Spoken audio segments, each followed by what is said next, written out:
манай номныг зохиогч Colin Tibron маань болохоор Ирланд хүн.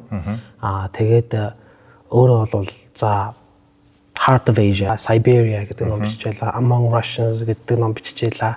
За мөн одоо The Shadow of the Silk Road буюу Торгын замын сүүдэр гэх мэтлэн маш сонирхолтой номнуудыг бичсэн travel writer буюу аялагч зохиолч юм байгаа тий. Тэгээд энэ хүн одоо хамгийн сүүлд бичсэн амар мөрний тухай номоо аяллаа Монголоос эхлэх гээд хаантын улсын засгийн хамгаалалтаа зориод ирсэн юм.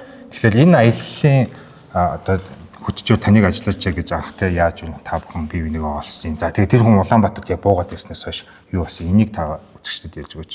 За би анх энэ хүнтэй яаж танилцсан гэхээр John Mann-аар дамжуулж танилцсан байдаг.